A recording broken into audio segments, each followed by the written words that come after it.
J'ai bien conscience que l'on ne s'improvise pas youtubeur comme ça, mais cette période de confinement me donne envie de partager avec vous un peu ce qui m'a passionné dans ma vie professionnelle.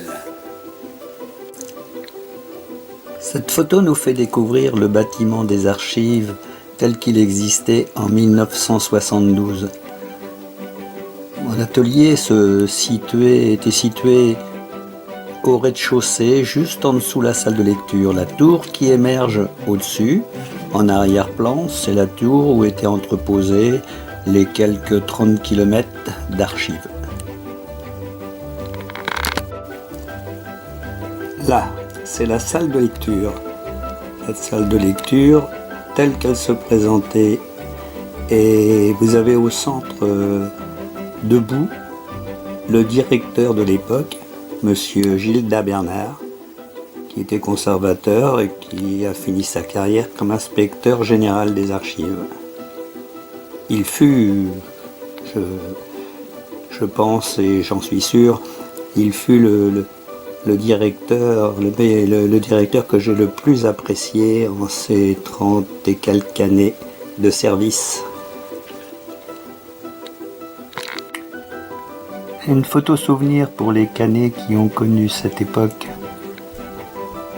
Passe le long des archives le périphérique. Et ce périphérique venait juste d'être terminé et il était, à cette époque, traversé par la route de Lyon à l'aide de ce pont provisoire qui était un pont Bélay. Souvenir de la dernière guerre 39-45. Voilà pour le côté service archive. Et au début de cette période d'activité, en 1972, j'ai eu la chance de rencontrer un relieur à Caen, Monsieur Cannon. Et ce Monsieur Cannon, qui avait 82 ans lorsque je l'ai croisé, souhaitait prendre sa retraite, bien méritée. Atelier Cannon, 10 rue des Croisiers, à Caen.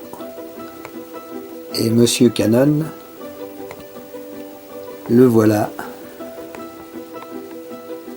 dans son atelier,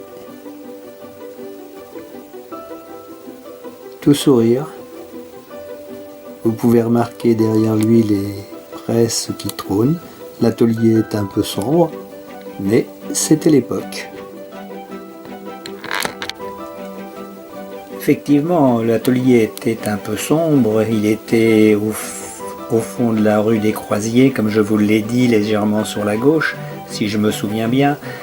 Et là, on retrouve Monsieur Cannon dans cet atelier, avec la cigarette sur le coin des lèvres. Et vous avez au fond, derrière lui, 2 majestueuses presses en bois qui trônent. À côté de ces presses, et derrière le superbe poêle à charbon, trônait aussi une presse à endosser. Presse à endosser que nous retrouvons ici, juste derrière la table de travail. Sur un des côtés de cet atelier se trouvait une superbe presse à dorer qui avait la particularité, à cette époque, c'était normal, de fonctionner au gaz afin de chauffer les plaques pour marquer l'heure.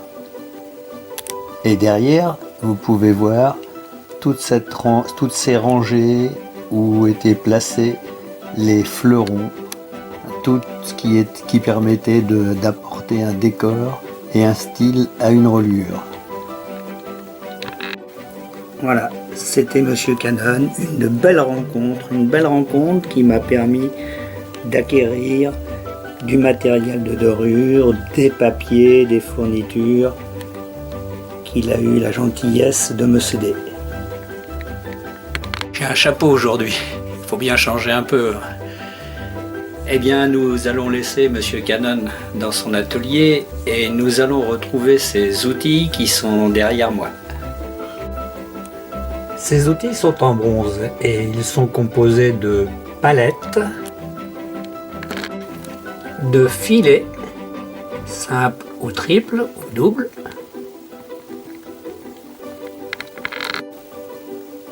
De fleurons.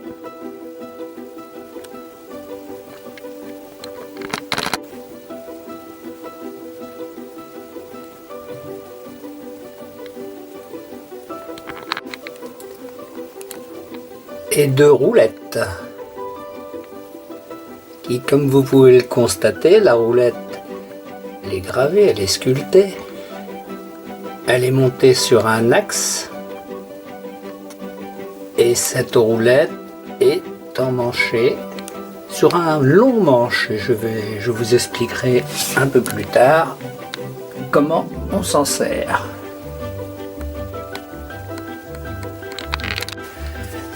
Comme pour le mobilier, nous avons un style par siècle. Oh, je dirais plutôt par règne.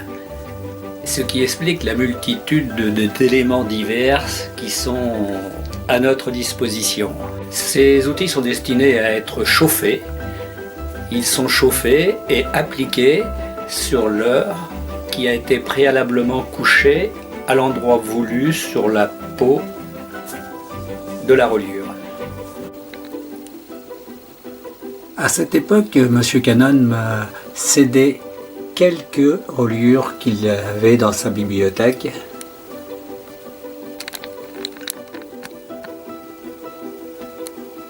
Reliures qui étaient superbes et qui avaient été reliées par lui ou par son père.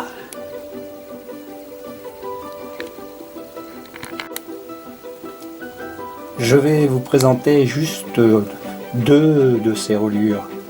Deux de ces reliures, dont celle de droite, qui est un demi-chèvre à coin de Dérôme,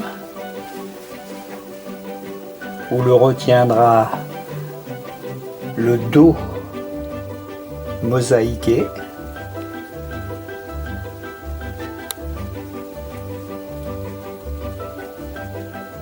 traitant de la reliure de luxe.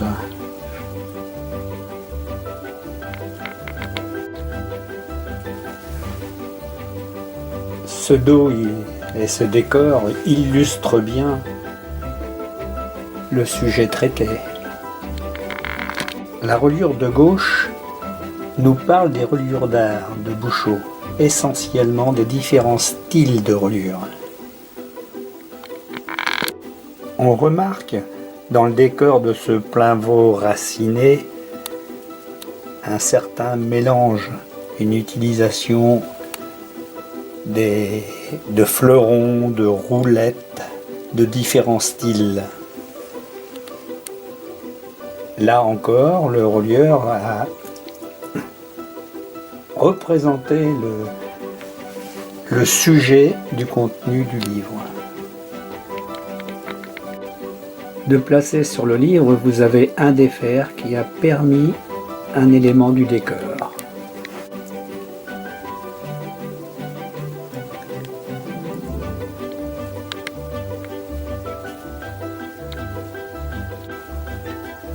Ouvrons ce livre.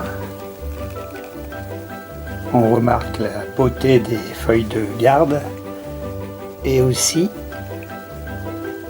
vous apercevez que les gardes sont soulignés avec des roulettes.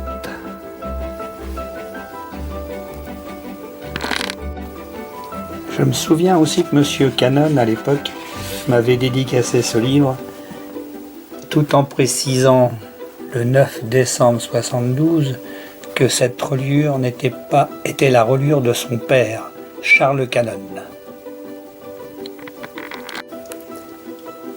J'ai quand même envie de vous faire découvrir cette troisième reliure des chansons de Béranger, d'abord parce que c'est gai. Le décor musical sur le dos à l'aide de 3 roulettes. Ce décor vient jusque sur le mort de couvrure du livre. Et vous pouvez admirer le papier de plat fait à la cuve.